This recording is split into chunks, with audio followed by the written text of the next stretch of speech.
நம்ம டெய்லியும் banking and SSC point of வியூல 5 கொஸ்டின்ஸ் கரண்ட் அஃபேர்ஸ்லேருந்து பார்க்குறோம். இன்னைக்கு என்ன கொஸ்டின்ஸ் இருக்கு அப்படின்னு சொல்லி பார்ப்போம். ஃபர்ஸ்ட் ஒன் என்ன கேட்டிருக்காங்க அப்படின்னா, first state in India to provide food for sanitation workers அப்படின்னு சொல்லி கேட்டிருக்காங்க.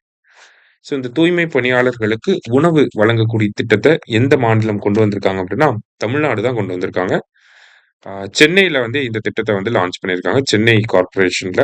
ஸோ முதல்ல இந்த மாதிரி ஒரு ஸ்கீமை தமிழ்நாடு தான் கொண்டு வந்திருக்காங்க. அடுத்தது, who among the following is known as mother of trees in India அப்படின்னு சொல்லி கேட்டிருக்காங்க. மதர் ஆஃப் ட்ரீஸ்ன்னு யாரை சொல்றாங்க அப்படின்னா, சாலுமரட திம்மக்கா அப்படிங்கிற இந்த பெண்மணி. மோர் தேன் 110 இயர்ஸ்க்கு மேல இவங்க உயிரோட இருந்திருக்காங்க. சமீபத்தில் ஒரு 2-3 நாளைக்கு முன்னாடி இறந்துட்டாங்க.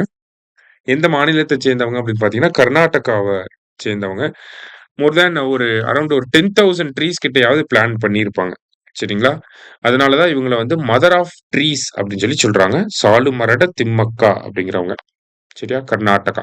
அடுத்தது, வாட் இஸ் ஜிஎன்எஸ்எஸ் ஸ்பூஃபிங் அப்படின்னு சொல்லி கேட்டிருக்காங்க. Global navigation satellite system, GNSS அப்படின்னா. ஸ்பூஃபிங் அப்படின்னு சொல்லி கொடுத்துருக்காங்க. இது என்ன அப்படின்னு சொல்லி பார்த்தீங்கன்னா, நமக்கு ஏரோப்ளேன்ஸ்லாம் இருக்கு. ஏரோப்ளேன்ஸ்லாம் எப்படி நமக்கு ஒரு வழியை கண்டுபிடிச்சு போறாங்கன்னா, ஜிபிஎஸ் சிக்னல்ஸை பேஸ் பண்ணி தான். இப்போ இந்த ஜிஎன்எஸ்எஸ் ஸ்பூஃபிங்னா என்ன பண்ணுவாங்கன்னா, அந்த ஜிபிஎஸ் சிக்னலை வந்து மேனிப்புலேட் பண்ணி, ஹேக் பண்ணி, தவறான ஜிபிஎஸ் சிக்னல்ஸை கொடுத்துருவாங்க. இதனால என்ன ஆகும், அந்த ஏரோப்ளேன் வந்து தொலைஞ்சு போறதுக்கு கூட வாய்ப்பு இருக்கு இல்லையா? ஸோ இந்த மாதிரி ஒரு பண்ணக்கூடிய ஒரு சைபர் அட்டாக் தான் என்னன்னு சொல்றாங்க, ஜிஎன்எஸ்எஸ் ஸ்பூஃபிங் அப்படின்னு சொல்லி சொல்றாங்க. A cyber attack that sends fake satellite signals to mislead GPS receivers அப்படிங்கிறது தான் கரெக்ட் ஆன்சர், ஆப்ஷன் ஏ. அடுத்தது, which state in India has the highest number of TB cases அப்படின்னு சொல்லி கேட்டிருக்காங்க. ஸோ எந்த ஸ்டேட்டுக்கு high number of TB cases இருக்கு அப்படின்னு சொல்லி பார்த்தீங்கன்னா, அது உத்தரப்பிரதேஷ்க்கு. ஓகேவா? இந்தியாவிலே அதிகமாக உத்தரப்பிரதேஷ், அப்புறம் மகாராஷ்டிரா, பீகார், மத்திய பிரதேஷ் அப்படி வரும். சரிங்களா? ஹையஸ்ட் டிபி ப்ரிவலன்ஸ் ரேட் அப்படின்னு சொல்லி கேட்டா டெல்லி. டிபி ப்ரிவலன்ஸ் ரேட்னா டெல்லி.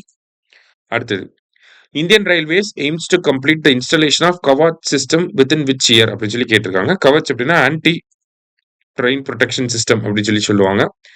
ஒரே ட்ராக்ல 2 ட்ரெயின் வந்துச்சுன்னா ஆட்டோமேட்டிக்கா பிரேக் சப்ளை ஆயிக்கும், ஹார்ன் அடிச்சுக்கும். இந்த மாதிரியான ஃபெசிலிட்டிஸோட கொண்டு வராங்க. இந்த கவச் சிஸ்டத்தை இந்தியா ஃபுல்லா எப்போ செட்டப் பண்ணி முடிக்கிறதுக்கு டார்கெட் வச்சிருக்காங்கன்னா 2035. இன்னைக்கு 5 கொஸ்டின்ஸ் பார்த்திருக்கோம். தேங்க்யூ. சுரேஷ் IAS அகாடமி, வெற்றியின் முகவர்.